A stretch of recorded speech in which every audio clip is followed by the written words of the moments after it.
Hey everyone, Eric Watson here, freelance writer, player, gaming writer, recorder videos, and a tabletop role-playing aficionado. Welcome to the Thursday edition by bi-weekly behind-the-scenes DM-only live stream Crafting the Deep, which I build right prepare for our next session of Call from the Deep. If you're playing characters Gottwald, Mock Sabra, or Twirl, this stream is not meant for you. It'll be full of spoilers. The rest of you, of course, are always welcome. We stream our D&D sessions live on YouTube every Friday. You can join our official Discord server with invite link in the description below. If you would like to support the channel, please check out patreon.com/Rogue Watson. For our campaign, we use Roll20. For streaming, I use OBS Studio. We're looking still at Narino, and that's where we're still in the middle of, but I'm kind of in the same boat I was on Monday, where they haven't really made any additional progress to where I need to do additional prep work, I think, compared to what I've been doing already. I think I'm actually kind of ahead of things, with the caveat that, there's always things that the players are going to do that I can't fully prepare for. The biggest thing I thought of, which we talked about on Monday, was if I need to try and, if we think the party is going to be separated for longer than like the very beginning of this session, in which case then I might need to throw an encounter up for the party still on the surface, and then maybe adjust counters for down here. But I'm guessing that's not going to be the case once they realize this is a full adventure location. And part of it is I think the virtual tabletop thing, where I pull out a map digitally and place it in front of the players and put their tokens on the map in a small corner of it. That should tell you, hey, this is not just a one-stop, encounter. This is a full explorable dungeon location.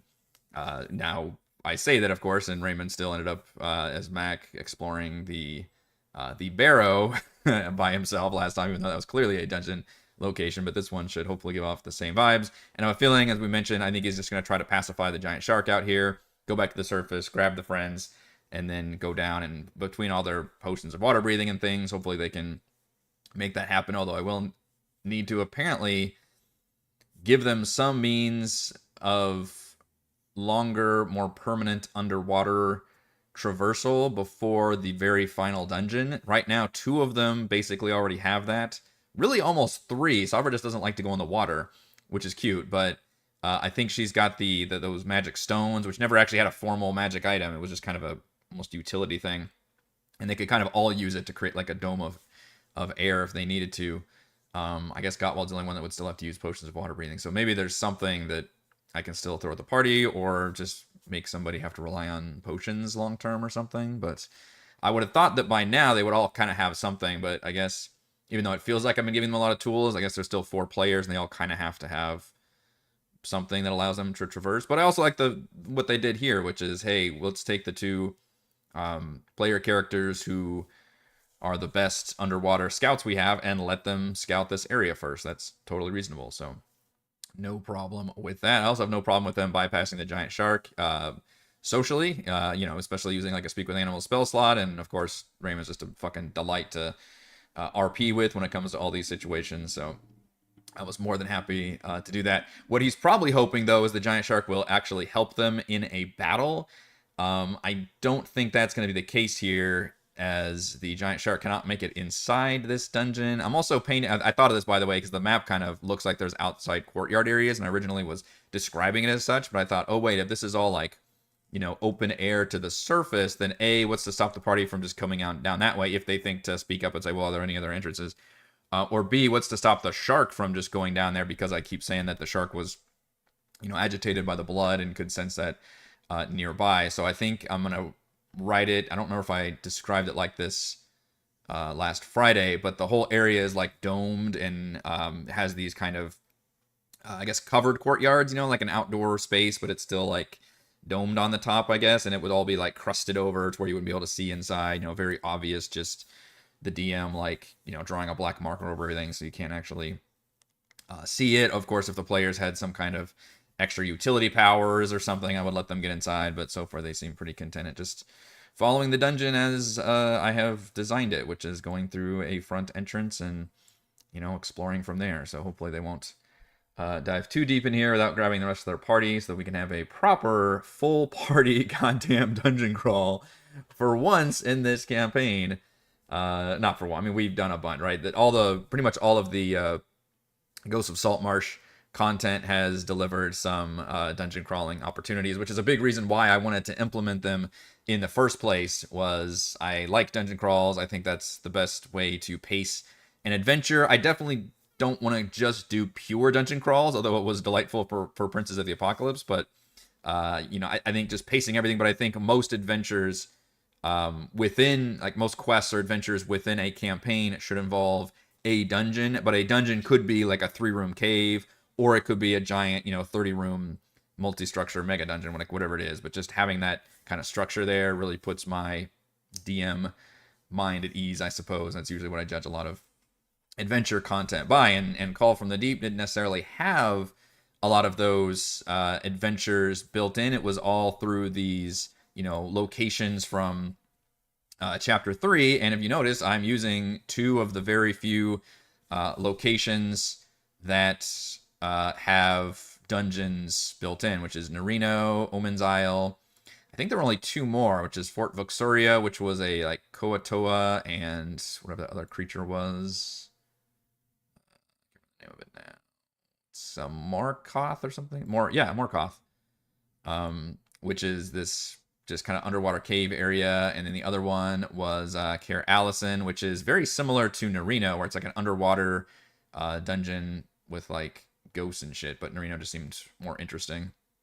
Although the map for this one was a lot cooler looking, but of course I wouldn't be able to use this, actual map itself. I'd have to find something on top of that. So ultimately, that's why I decided to do this. And there were some adventure locations in Chapter 2 as well, which I did utilize. One of those when we did the attack on Neverwinter. We used the House of Knowledge little dungeon crawl, which was very cool. I don't think I'm going to end up using the other ones at all, which was Baldur's Gate was Ramazith's Tower dungeon. Although I am thinking about using the Tower of Urfong, actually, which is another location. So maybe we'll get our tower. And we use that Guildmaster's Retreat Tower, right? From that third-party supplement, whenever we had only 2 players. And then the Waterdeep one was Umberlee's Cache, which I kind of did off-screen, where I talked about the Tentrix successfully getting the Married Conch, and including that as a tease that if I ever think about doing the thing that a lot of complex shows like Game of Thrones, for example, would do this. And it was very funny because it was, they'd start an episode with a recap where it would kind of recap you on previous events. And sometimes that recap would include events that happened like, a season and a half ago or something. Like, well, okay, they're making sure we know about this. So that means that will obviously be relevant in this episode. And that would be the case if they come upon Tentrix and I suddenly recap them and say, oh, remember how Tentrix, it was reported that they were successfully stole a Married Conch. And then that would obviously include the players into thinking, oh, right, okay, so we're going to fucking see that at some point. Like, yeah, probably. So one thing we can do with this crafting stream, I guess, is start getting ahead of the action, really, unless we have any more questions about Nerino or my plans for that. I honestly don't even know if it's going to take 1 or 2 sessions. I'm probably going to always estimate conservatively and say, because our group tends to go on, tangents or make jokes or whatever, and things just take typically longer than how I think. It's very rare, I feel like, where the party, I guess, gets all the way as far and beyond of what I plan on. Usually it's either as far or not as far as what I plan. So this time, I think the quickest they could possibly do is if they just wrap up Nerino, because this is a big fight we've got with Dirge, the multi-wands, everything. Oh, yeah, and somebody mentioned in the comments that Wand of Fear, I need to check that, is actually slightly different than the Frightened spell, which I don't know. Did anybody pay attention if I actually copied the fear spell or if I actually copied the Wand of Fear? Because let's just double check that. I didn't know that. I just assumed it cast Fear. Wand of Fear. But if it actually says something different in there... Okay, so let's see. So it doesn't just cast the Fear spell. It actually has a description. Use an action to expend 2 charges, causing the wand's tip to emit a 60-foot cone of amber light. Okay, so it's a 60-foot range. Well, shit, that's already different. Each creature in the cone must succeed on DC 15 Wisdom save become frightened of you for 1 minute. While it's frightened this way, a creature must spend its turns trying to move as far away from you as it can, and it can't willingly move to a space within 30 feet of you. Whoa. That's a bit different than the fear spell, isn't it? Holy crap. I need to look that up. Fear spell.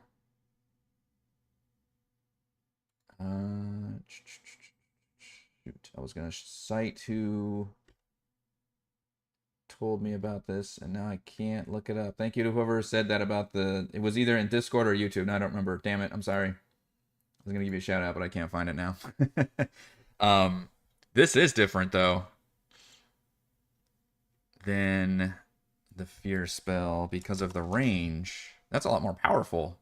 Unfortunately, it means I'm also going to give my players this power once they defeat said villain.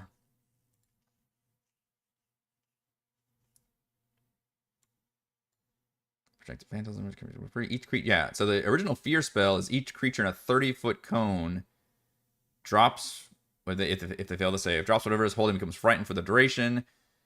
While frightened, a creature must take the dash action and move away from you. And then if they're out of line of sight, they can repeat the wisdom save. Wand of Fear. Oh shit, it gives you the command spell too. Well, that's also interesting. Damn. Okay, I didn't even see that part of it. Get the command spell for one charge, or the Cone of Fear for 2 charges. So Cone of Fear is a 60-foot cone. Each creature that, which is fucking huge, by the way. If I put that on the map, 60 feet, like that's fucking Dragon's Breath and stuff. That is ridiculously huge. That's what she said. Well, as frightened this way, a creature must spend its turns. So this one, okay, it does say later on. For its action, it can only use the dash action or try to escape from an effect that prevents it from moving. And if there's nowhere it can move, the creature can use the dodge action. At the end of each of its turns, the creature can repeat the save. So it doesn't have to be out of line of sight to repeat the. Interesting. It's like slightly different. Bigger range, and then it can't willingly move to a space within 30 feet of you. If you're frightened, you already can't move closer. So I don't know why it has that in there, right? Because frightened, I think you can't move closer anyway. Also can't take reactions while frightened. Okay, so we need to actually make sure we understand how this works. Well, 60 feet is a lot different. So Wand of Fear, Cone of Fear, and then we can also do Wand of Fear command. If I want to put them all in as attack buttons, which I do. So we're going to delete that and copy this. So that is different. Thank you for alerting me to the fact that the Wand of Fear is slightly different. The Wand of Fear's Cone of Fear is slightly different than the Fear spell. I should not have assumed that.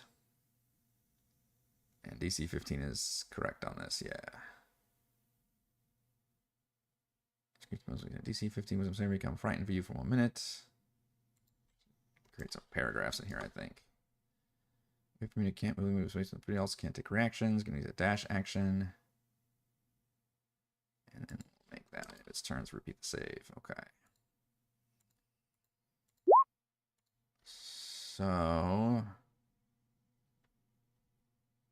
okay, so that looks good. Then we're also going to add the Wand of, which that one does just say the command spell, so we can copy that one. So Wand of Fear commands. Actually, let's do cast the command spell, which is a good spell. Fear is a better spell. And between you and me, I'm not exactly tracking charges, just like I'm not. I'll ask you this, for those of you DMs watching, do you rigidly keep track of spell slots and magic item charges for your creature stat blocks? Now, I will say, if something is a 1 per use, right, like they only have 1 use of Fireball or 1 use of something that recharges on a short rest or something, then I will make sure to mark something and say, okay, you've used that. And there are abilities that say recharge on there. I will keep track of that and make sure they're recharging.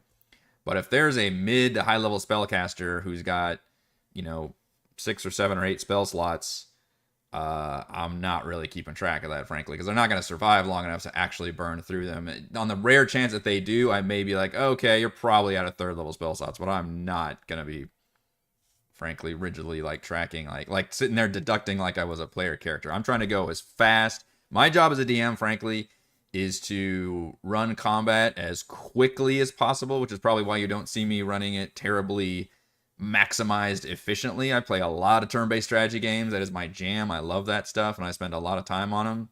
But when it comes to running a D&D game, I would rather keep things going, flowing smoothly and fun, and make sure to get back to the players as quickly as possible to keep them engaged. So that's one excuse that I may not be running things as effectively, because every time I sit there and think, I'm like very self-conscious about how nothing is happening. Let's do command. Just like something just blew up my nose. Damn. Speak one word command to creature you can see within range. Target must 600 wisdom. Say DC 15. Wisdom saving throw or follow command on its next turn. The spell has no effect. Which, if you think about it, is almost like a skip turn button on command. Because all of these, it's like you do the action and then like you end your turn, especially drop. The target drops whatever it's holding and then ends its turn. Like, isn't that effectively like a one-turn stun? Approach ends its turn. Flee, interesting, says it doesn't end its turn. Although it does spend its turn moving away from you the fastest means possible, so presumably it would be taking the dash action. Grovel, the target falls prone and then ends its turn. Halt, the target doesn't move and takes no action. So yeah, people I think sleep on the command spell. It effectively makes a opponent skip their turn. You know, you think about like, oh, I want to inflict conditions like stun or something, or paralyze, which is good because this doesn't technically inflict those conditions, which debuffs them, but it does. It's like a skip turn command, which could be pretty effective.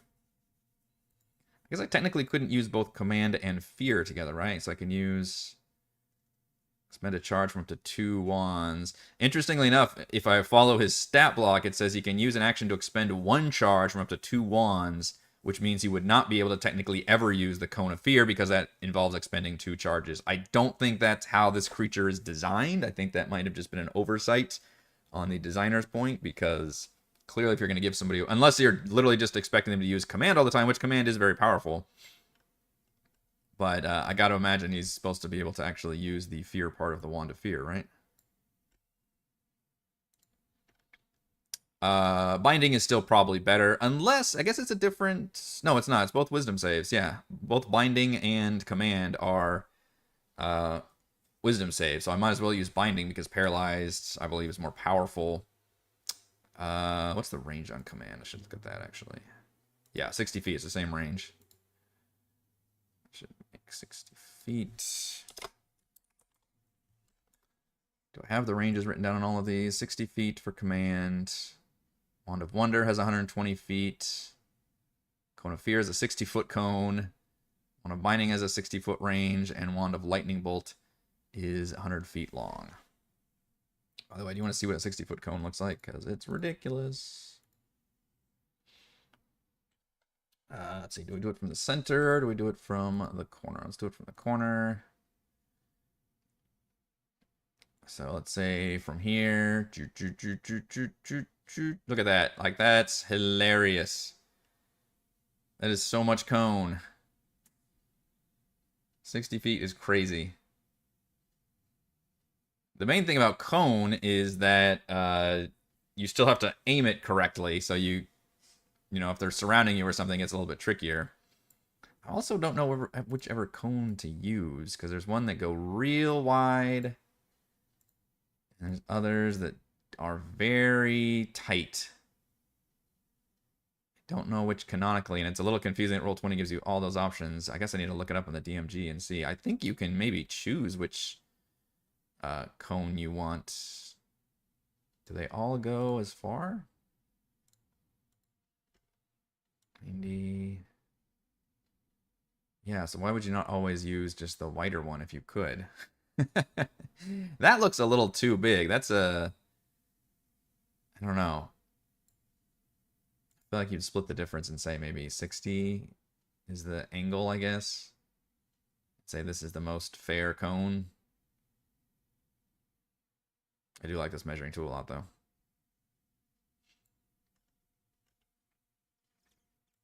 All right, so now we've got that worked out.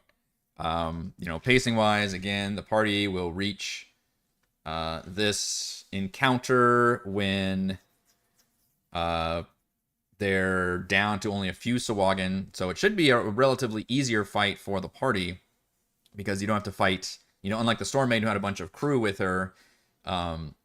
Dirge has lost most of his crew, which is why he's kind of panicking. He himself, I think, should be very powerful. We did give him legendary resistance. He can use 2 wand effects per turn. And hopefully the party, might give him some range. If they end up coming from the right side, you may likely see me move his token further back. Because once the party is able to get in range, it's going to be, or melee range, he's going to be a lot less effective, I think, versus being able to like fire those lightning bolts and those large cones and everything. And then we'll be spawning these vampire Sahuagin spawn throughout the fight to make things really interesting. And the party is supposed to not have too much of a challenge in this fight, I feel like. But they've also got some other fights. They've got some more Sahuagin spawn they have to fight over here, hopefully. And then they'll... Gosh, I'd feel really bad if they actually looted the... Or never loot the sarcophagus, because that's where a big part of the treasure is. It also gets a little tricky if...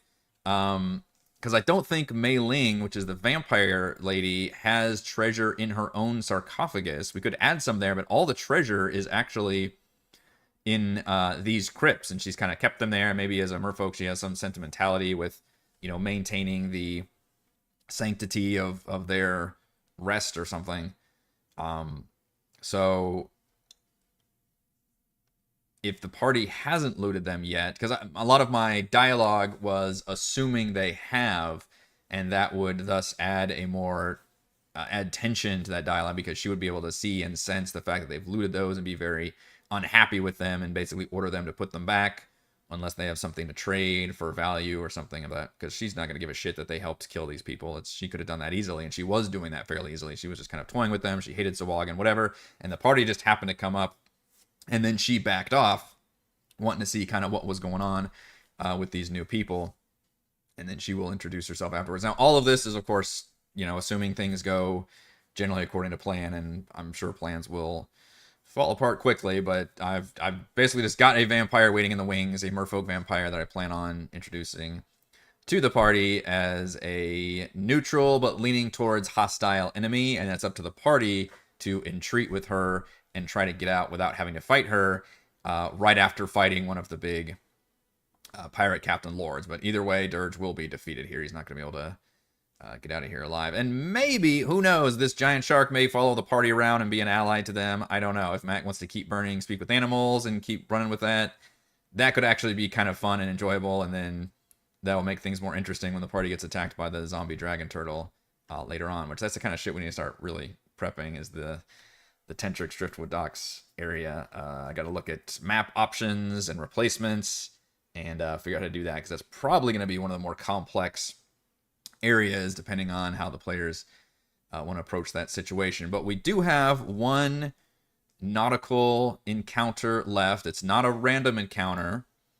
Instead, it's going to be one of the pirate captain lords, which we have seen so far Scummer, who was able to escape. So we can include Scummer again at Driftwood Docks with Tentrix here. We've seen the Storm Maiden, who has been defeated. And we'll see Dirge here. We have Desecratus, and we have Jarl Bluebeard left. Bluebeard is at Driftwood Docks. And Desecratus will be the one who was assigned to hunting down the party should Scummer basically fail. Or maybe Scummer was able to go back and already say, you know, hey, we need to send somebody else. And Desecratus Profanus, which is a Spirit Naga, I believe, on her own ship from Chult. So we need to figure out what that looks like, because this is our chance to do our one big pirate ship battle encounter with the party at full strength on their ship. Basically just a classic, like, you've long rested, and I'll probably go ahead and let them long rest after Narino as well, even though they're plenty fine right now. I think I'm warming up to the fact that they could long rest a little bit more often through these little encounters here, because that's just maybe a different pacing method than what we've been through previously, which is these long dungeon crawl and longer adventure episodes. These are smaller, bite-sized adventures, and sure, maybe we can let them long rest a little bit more often. Although I haven't been making the encounters more challenging as a result of that, so they're just kind of able to kick more ass, I guess, than usual. But we could design this one to be a very big, like, one encounter day boss fight with a Spirit Naga Captain Lord, a full ship of crew who is designed to attack the party's ship and just really get complicated when it comes to ship maneuvers and battles and trying to board each other and doing all this. I still need to refamiliarize myself with like ship combat.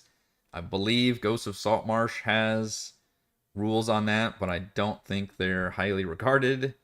Call from the Deep, I think, does have rules for that, but I don't know how much. There it is, running a ship. Adventure contains the potential for lots of naval combat. We haven't done a whole lot, I would argue, but we have done some. Most notably when the players returned from Gunderlin to help break the siege of Neverwinter. When naval combat breaks out, have each vessel roll initiative separately from the rest of the characters. The ships have a bonus to initiative equal to the average bonus of the crew. A ship can take the following actions on its turn: attack, dash, or dodge. When a ship takes the attack action, assume that it uses all its weapons, so long as there are enough crew to use them. Some weapons take multiple action to use. Taking the dash action allows a ship to move twice as fast as it normally would, but may require a successful strength check at the DM's discretion. A ship that dodges is assumed to be maneuvered in such a way as to make it harder to hit. At times, a ship may have to make ability checks or saving throws, for example, to avoid a collision with rocks or an enemy vessel, or perhaps to avoid rocks while dashing. Like initiative, refer to the average bonus of the crew. So keeping things pretty easy right here, but treating the ship as its own entity also. Ships that are damaged can be repaired. Repairs to a damaged ship can be made while the vessel is berthed. Repairing 1 hit point if damage requires a day and costs 20 gold for materials and labor. Ships can also be upgraded, which they have upgraded their ship and received some. They've got a ram, and I think they got a ballista installed. So they do have ship statistics. They do have crew.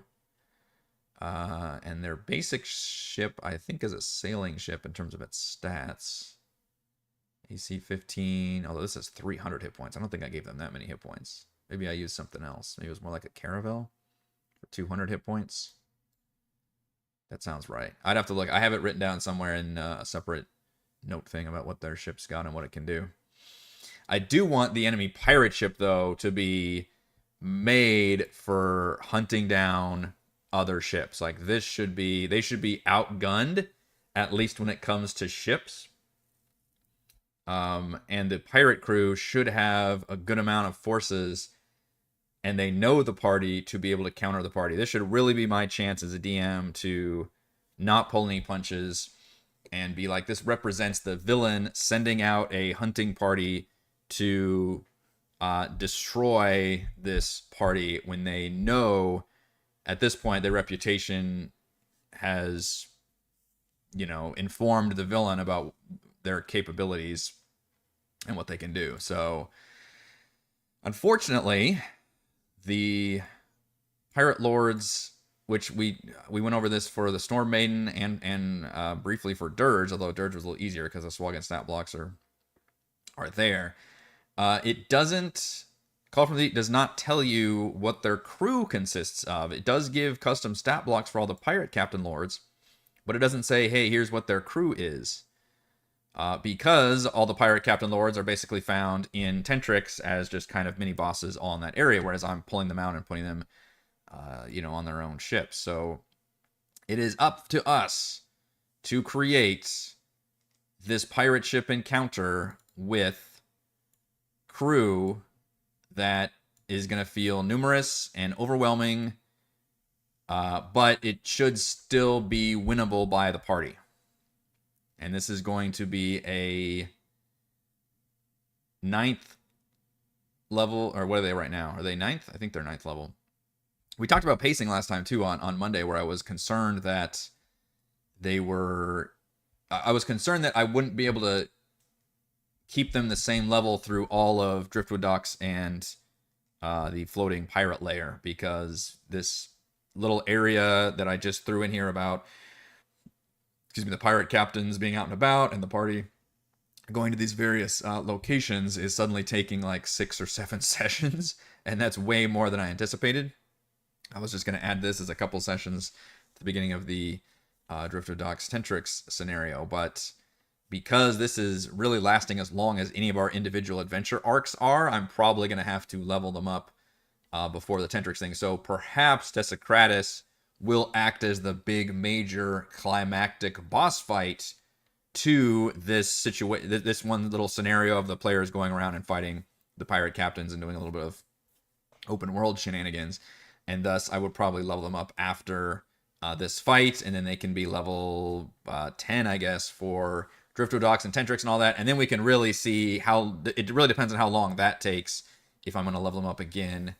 And maybe they reach basically an additional level before the end of the campaign, or we stretch it out a little bit more, which I don't think having them go one more level is the end of the world for sure.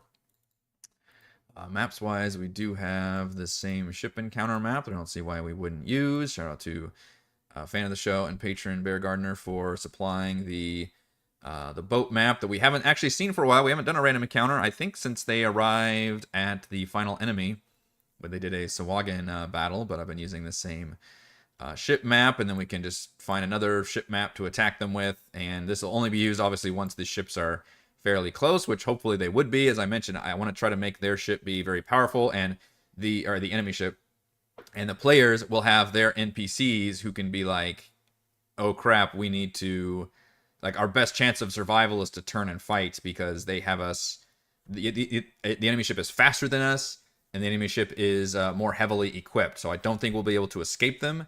And if we just try to fight them ship to ship, they will cripple us, and then they will board us. Versus, that's the advice I can give them through the NPCs, versus them like turning around and attempting to engage them as quickly as possible. They may be able to save their ship. And yes, I realize that by throwing an entire enemy ship at them, I could very well be giving them an additional ship, which I think is fine. At this point in their career, their adventuring career, that's something that they could gain. And perhaps once they, slay enough of the enemy combatants, the enemy ship can then surrender, and perhaps the party can use some of their crew. Maybe they dump Borgus off, or the Tritons, and be like, hey, here's your ship. The Tritons even talk about how they need to go back and report to Gillian. Maybe they'll have some clever idea that I haven't thought of as the DM, in terms of like, hey, you guys need to go get help and go say this, and keep us, in communication and all that, and we can make things interesting from there. So, what makes up a good pirate crew enemy force for 9th level party that we can throw at them, knowing they will be fully rested? We only know one stat block, and that is the boss is a Spirit Naga who is capable of spell casting. This is the very cool named Desecratus Profanus, and she's from Chult. In fact, let's actually read her backstory. After being ousted from her Chultan lair by Rosnisi, shout out to Tomb of Annihilation, Desecratus Profanus managed to take control of a merchant ship leaving Chult. Discovering she had a taste for piracy, she began raiding other vessels on their way to and from the peninsula, amassing a hoard of wealth and magic items.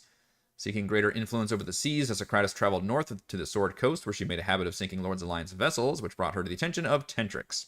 Although the pair initially tried to destroy each other, Desecratus saw something in Tentrix when he commanded the ocean, revealing his connection to Slarkrathel. Seeing potential for her own arcane gains, gotta get those gains, Desecratus has allied with the Sea King and serves as a pirate lord under his command, hoping one day to unlock the powers he has been afforded by the Kraken. Desecratus Profanus is a schemer. She chafes under Tentrix's command, but realizes the Black Armada comes with protection and power she could not enjoy otherwise. She assists Tentrix for now, but takes note whenever the Kraken Priest communes with Slarkrathel, and will strike when the time is right. She's willing to make deals with characters to bring down Tentrix, provided she is replaced as commander of the Black Armada. That's interesting. Her ability to reform after death ensures this, even if she is betrayed. She's Starscream. I love Starscream. Somebody who chafes under command and always like schemes against the ruler. Although Starscream was a bit of a putz. And I imagine she would be more. I mean, there's probably a better analogy for that. Somebody who does chafe under rule and wants to be the ruler, but bides her time instead of just bitch about it and complain. Desicratus is a 14-foot-long purple serpent. Shout out to my wife's fear of snakes. With a woman's face and blood-red markings on her hood. She talks slowly and carefully with a lisping rattle. She wears an eye patch covering the eyes she lost in a fight with Rosnisi. This is all good shit. Shout out to JVC Perry. I like this. Yes, I definitely think Yuan Ti. This is where we can really do our fucking Chult cameos, I think. Not like named people necessarily, but like the creatures and stat blocks that we saw in Tomb of Annihilation. But yeah, especially if she was ousted by Rosnisi, who was a ruler of the Yuan Ti. I wonder if I can tie in. I'd have to look back and see how things ended in the Fane of the Night Serpent, I think, is at the dungeon. It's been years, y'all. And if there's some way I can cleverly tie in something. I know like Manix is a Yuan Ti now. I want to be, I gotta be, mentioning characters is easier than actually including them in the campaign, if that makes sense, especially in an adventure location where it's like they can come in as a cameo. It just feels weird as a DM to like control another player's character, but if it's in like a dialogue session or scene, that can be really fun, but in the middle of an action sequence or a cutscene, that can be a little trickier to use, but I can definitely mention them left and right, and that can always be very fun. Ideal, I must amass enough power to return to Chult and destroy Rosnisi. My only loyalty is to myself. If Tentrix shows a sign of weakness, I'll strike. Flaw, I'm extremely proud and believe I deserve the utmost respect. A slight against me will not be forgotten. Okay. So you're a narcissist, which is most villains and some politicians. And she's got some pretty powerful spells as a Spirit Naga. I don't know if she's just a regular Spirit Naga, or if there's something special about her stat block. Obviously, I will jack up her hit points much more. Looks like I have 120 hit points at least.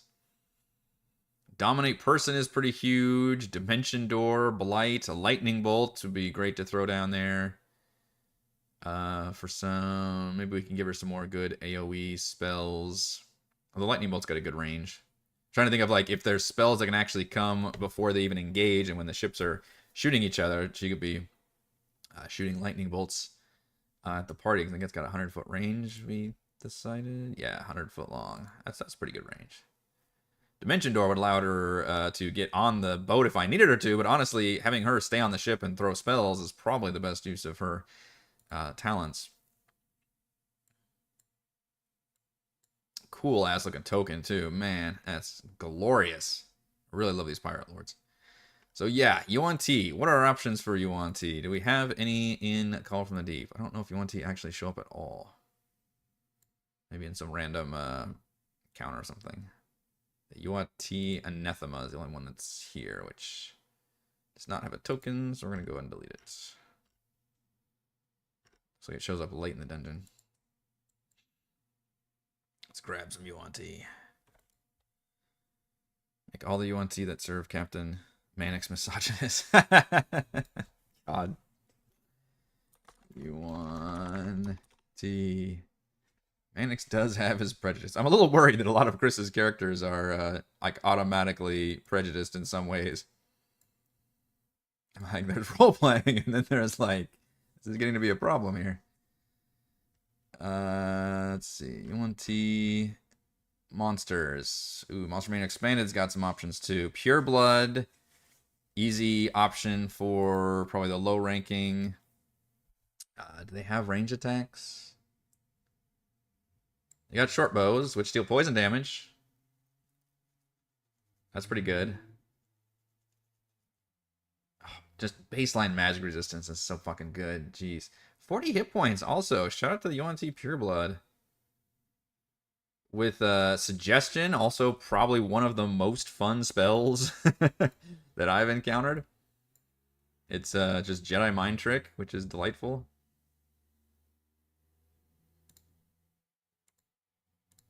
Alright, so Yuan-Ti Pureblood is a definite.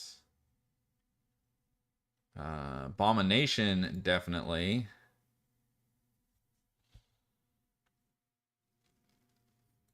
Which is the... God, this shit always reminds me of, was it Conan? The Conan world that all the villains were all snake dudes? Also have Suggestion, a Fear, Magic Resistance, Longbow, so just stronger stat blocks. 100... Oh shit, there's CR7. Okay. So maybe the Abomination is like the first mate. Can turn into a large snake, although that's gotta be just strictly worse, I think. Well, so these are the same in each form. But you only have multi-attack if you're in Abomination form. And you can still constrict when you're in Yuan-Ti form, so why the fuck would you ever be a snake?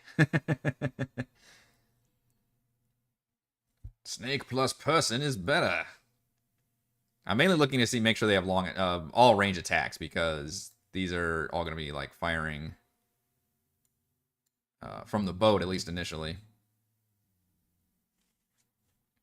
So that could be a first mate opportunity. God, even the average stat block has the max hit points as a Spirit Naga, though. Jeez. I do need to give that Spirit Naga some defensive means. Yeah, Fear and Suggestion is good. All right, so we'll definitely have one of you guys. We might get away with just using Yuan-Ti. Actually, there's a lot of options in here. I forgot they have the Malisons, which all come in different flavors. You can have snake head, snake arms, snake body. There was a really cool Teenage Mutant Ninja Turtles toy that I had that I think had all of those things. You had like snake body, one snake arm. There was like multiple snakes coming out, and then the snake head. What a cool damn creature. God, I love those Ninja Turtle toys. They had such cool, like, just designs and ideas for humanoid creature things. Nethema. I like it that Yuan-Ti, the hierarchy is just how snake are you? Alright, CR12, that might actually, that's going to show up the boss. So probably not doing the Anathema. It's also a huge monstrosity. Alright, never mind. But the Malison should be good, right? I hate that they're listed as type 1, type 2. It makes me think of like diabetes or something. Can we not come up with a better nomenclature for the poor Malisons? Yeah, they do all have bows. They all have bows that deal extra poison damage, which is nice. Plus 4 to hit is not great, but the range is good. And they can do double attack, which is very good. So type 1 has a human body with a snake head. That's probably the one we want to use because that's what the token looks like. I think one of them has snake arms, which would not be as useful. Human head and body with snakes for arms, because then they have no range. And then type 3 has a snake lower half. Serpentine lower body, which they do have a longbow and they can constrict. Type 1 is probably, I don't want to, because the problem is they all share the same token. It just gets confusing. So probably go with the type 1. Yeah, the snake ones, the snake guys from X, or snake ladies. I think they had boobies, didn't they? I always thought it was weird. Why does a snake need breasts? Those were painful though, because they could sit there and wrap your dudes up. Man, I love those XCOM games so much. I mean, I streamed, what is it, the XCOM 2 with the expansion, and I think I also did a Let's Play of, they did a really fun kind of spin-off XCOM with like named characters that was really great. I wish they would have done more of those, or there were more games like that where you played as like specific named heroes in like a post-invasion setting. Almost felt like a, I don't know, serialized TV show or something, where it's like after the invasion and your team is made up of both like aliens and humans. That was fun. The story wasn't really anything, but I still enjoyed that game. I forget what it's called. Chroma Squad, maybe? Broodguard. These are like the monster guys. Probably not going to be... Although you could have Brood Guards like leaping and jumping as kind of the minions. Yeah, intelligence 6. Technically sentient, but low intelligence, able to form simple, such as guarding eggs or patrolling for intruders. Brood Guards can speak, but rarely do so in front of you. Snake-like hisses and guttural noises. So he could have them leaping down for just your basic melee shock force. And again, if we want to have a full-ass crew of Yuan Ti from Chult, might make sense that they would be using the Brood Guards. Deploying them like fucking Thanos with those creatures. I forget what the creatures are called. Like genetically engineered to just attack and conquer worlds.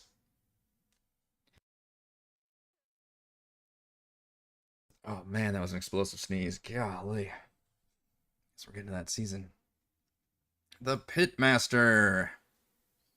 It's also the Nightmare Speaker. Man, Yuan Ti. I forgot. It's been a while since I've done Chult. They have so many stat blocks without even going beyond the official books.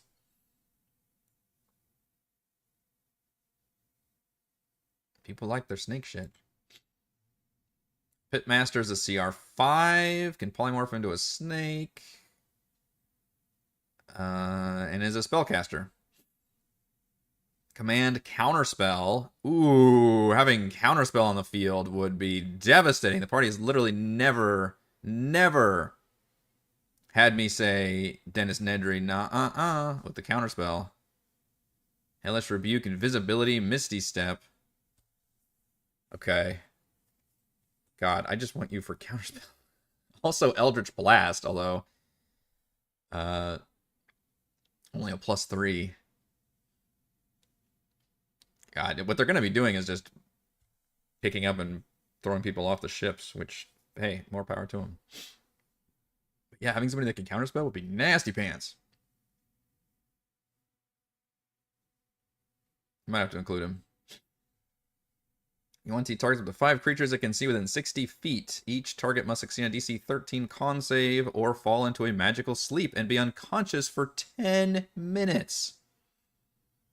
Sleeping target awakens if it takes damage or if someone uses an action to shake or slap it awake. Magical sleep has no effect on a creature immune to being charmed. That's pretty interesting. DC 13 con save or fall into a sleep and be unconscious. So yeah, it makes somebody has to use an action. That's great. That's good. Up to 5 creatures, so it's your choice. It's a directional AoE. Damn. All right, I like the stat block. The Pitmaster. Did I use a Pitmaster into Annihilation? I don't recall. I don't remember that stat block. Come on, Pitmaster. You're invited to the crew. We're recruiting now. Give me your resume. Oh, it says here you can counterspell. Okay, that's good. You counterspelled a lot. You got experience counterspelling. And you've got Murshok Slumber. Okay, that's fine. We don't discriminate against any worships of giant world-devouring snakes here. And Magical Slumber for 10 minutes. Wow. All right. Well, welcome to the team. Pitmaster. What about the Nightmare Speaker? And there's a Mind Whisperer. All right, Nightmare Speaker, I think, is what Fenthaza was from To Annihilation, although I don't think the party ever actually fought her. CR4, she's spellcaster, but pretty low level, because everybody's got Suggestion. She's got Darkness and Fear. She's got Devil's Sight, which is great, but I don't think the others really do. I think the Pitmaster said he penetrates. Or yeah, he's got... Pitmaster does have Devil's Sight, never mind. Yeah, he does see through magical darkness. But I don't think regular Yuan Ti would, so that would kind of hamper them a little bit. Spectral Fangs has a ranged attack, which deals necrotic damage. That's pretty sexy. Yuan Ti taps into the Nightmares. If one creature can see within 60 feet. Basically casts, what is it, Phantasmal Force, something like that. 40-10 psychic damage. It's frightened of the manifestation, believing it to be real. That's another good one. Oh, man. Should I start picking and choose? I don't want to get too complicated with having multiple crazy spellcasters, but like I mentioned, this is supposed to be a major boss battle for the party. Like, they are dealing with a full-on pirate crew that is hell-bent on destroying them, and they've got all the intel on the party, so they should know what the party is capable of and how to deal with them. It's a rare chance for me as a DM to reflect that. And frankly, all of the pirate captains so far have been not very impressive, really. I mean, Scummer was able to ambush the party, but quickly got overwhelmed and retreated.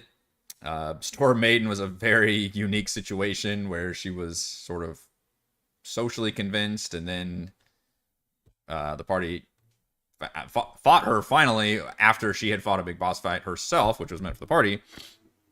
And now Dirge, I've written as having been attacked by the monsters of that layer. So this is really the only chance they're going to get to fight a pirate captain just straight up without them being depleted in some way, I guess, and have the full might of their ship behind them with all of their crew. But how much crew does she have? And there's more types involved too. Volo's Guide to Monsters apparently had more monster types. I think I definitely want to use the Pitmaster for... Oh, wait a minute. You told me you had Counterspell, sir. You told me you had Counterspell. Where's your Counterspell at? I was told your did you lie on your resume? Because I'm not seeing Counterspell on your spell list anymore. Did that change? Did you lie on your resume? Or did I grab the wrong one? Because there's one from Volo's and one from Mordenkainen's. Shoot. I should probably use the one from Mordenkainen. Kainen?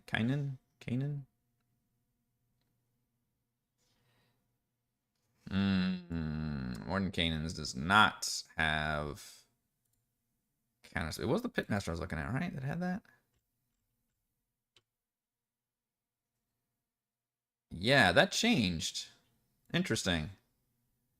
The one from Volo's had a bunch of spells, but the Pitmaster from Mordenkainen's does not. Pretty much reduce the spells to hold person and invisibility. You lied on your resume.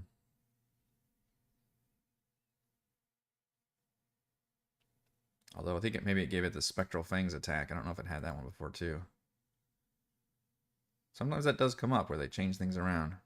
Yeah, it didn't have Spectral Fangs before. So it was more of a spellcaster. And the new Pitmaster is just kind of more of an auto attacker. Well, that's a shame. I guess we can always give spells. Well, maybe I should do the Nightmare Speaker then. If you've got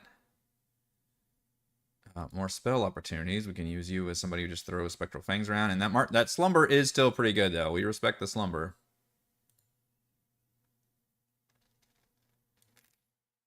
Maybe having a Nightmare Speaker who also has Spectral Fangs ability. She really doesn't have that many other spells, though. Just Darkness and Fear. We could always give our Spirit Naga Pirate Captain Counterspell. What the fuck else is she going to do with her reaction?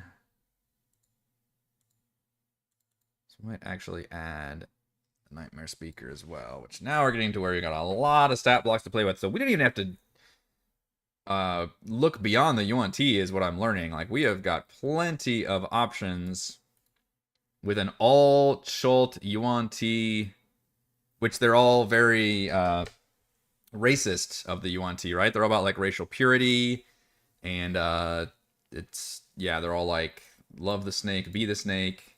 So it makes sense that they would all be Yuan Ti on the ship, and we can take advantage of that because there are lots of different stat block options, and really it just comes down to how many we use and which ones are involved in combat, and if we want to even add more like from underneath that can pop out. I need to make the ship probably make this map bigger, make the ship physically bigger, then the party, they should really feel outclassed when it comes to ship combat. And plus, all of the enemy pirate crew should have those amazingly good range attacks, because the party does have some good range options, to be fair. Obviously, Savra can cast spells, although a lot of spells, when you're moving with ships, would not be as useful as like instant damage, because I think when you cast a spell, it's at a fixed point within range, and then if ships are moving, then I'd let that affect it like one round, and then after that, the ships obviously move out of the round. Obviously, Matt can deal incredible amounts of damage at range. Gottwald is very heavily neutered though until he's in melee. And Toril can do. I guess Toral's pretty good at range as well. Maybe it is actually pretty range party, all things considered. But I imagine, and what I would try to reflect with their NPCs, which we can include in the battle, their Tritons, Borgus. I'll have to figure out where I put those tokens, because I'll have to put them back on this map, and all the random NPCs that they've acquired along the way can all be at the battle. Although if we want to keep having the ship fire weapons, then the NPCs will need to be like basically in charge of doing that, because I think I like the rules of having the ship take its own initiative. I think makes things interesting, and then allowing the ships then to launch their attacks in that initiative. It's almost acts like a layer action, really, when it comes to combat, because it would be the ship like firing all of its things. Although, do you then say there are things firing, I guess which weapons are just attacking the ship in general, and which weapons can target people on the ship, because the ship does have its own AC and hit points. And are there abilities that just are like AoEs, I assume, I assume the enemy ship would have like a Mangonel or something. Although weirdly, yeah, it's a to hit for a bunch of damage. I guess it's like a single. I picture that being like an explosion, just to be more fun. But everything's written as just a to hit, and then it deals damage to just that one thing. So I guess it's just firing at the thing. But wouldn't people still have to like dodge out of the way for explosions? That's kind of how I would, I think, reflavor this. It makes more sense to me. We have enemies affected by the spell as a ship moves through the area affected. I mean, it gets a little complicated, right? Because the way I'm setting it up is we're not technically using. Although I could use a separate map like they do for like Starfinder spaceship battles, like a hex map or something, and literally put the ship tokens on the map. What I'm hoping to do is start the battle like that. Include a little bit of ship-to-ship combat, but then transition into a very cool map where we've got the ships on the battlefield with all the tokens on it, and we're doing a D&D combat battle, but the ships can still be included in that.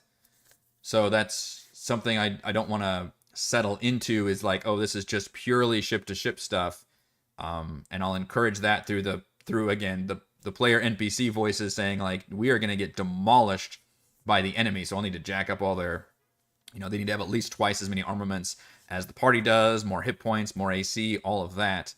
Now, granted, and the ship will be taking its actions, and the party can also take its actions, but I'll have to kind of figure out like what distance the enemy ship starts at. That's going to be a very big deal before we start the proceedings, basically.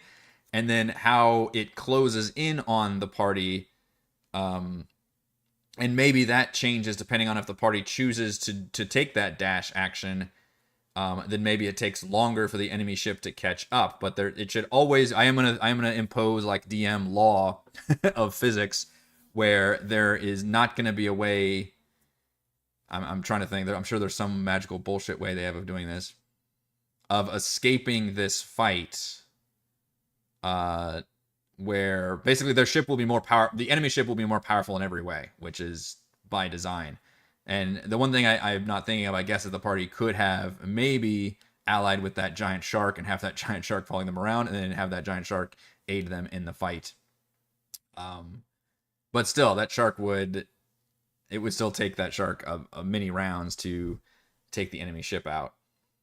And I'm not sure the giant shark is not, you know, I got to be careful with having this be a thing, because as much as Ray probably wants to be like, yeah, we're buddies now because I fed you and talked to you. It's like, okay, it just means the giant shark won't eat you. It doesn't mean he's gonna like, buddy with you for life and like defend you in combat to the death and all that kind of stuff. That gets a little ridiculous. So it's not like it's a dominate beast or something. Campaign right now with a ton of ship combat. DM made up his own rules. He loves ship stuff. I mean, you kind of have to. I was just looking at the Call from the Deep rules, which keeps things very, very simple, which I appreciate, and I think my players are going to appreciate. Where basically the ships roll initiative with kind of an average of what the players' initiative are, or the crew, which can be nuts. And then they can only either take attack, dash, or dodge actions, basically. And when they attack, they can fire all of their various weapons.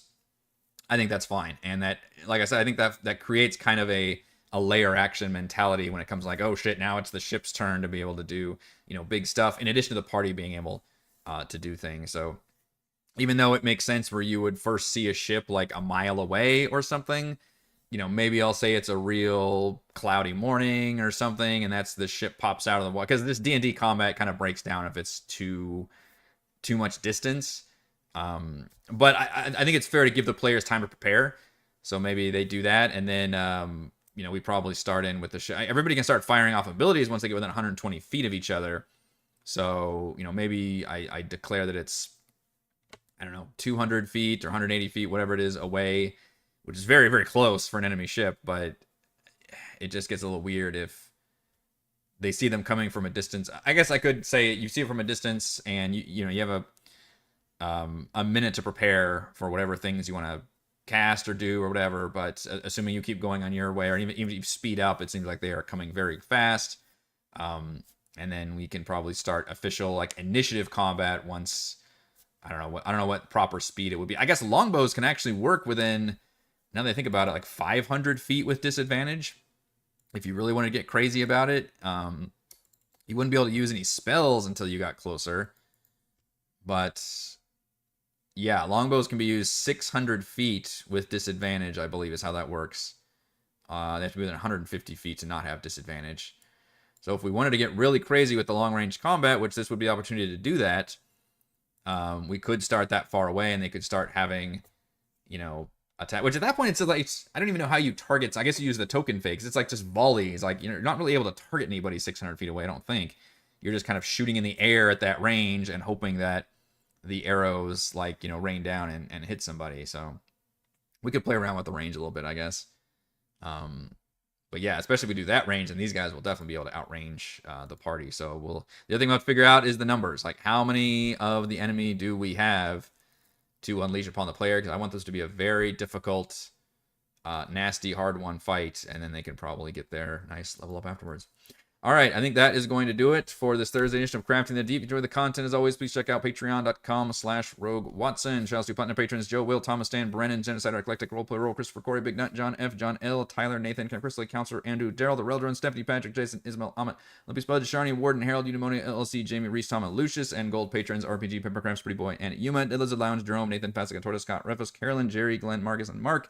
If you are a patron signed up for the patron game, I will see you tonight. Otherwise, I will see all of you for D&D tomorrow.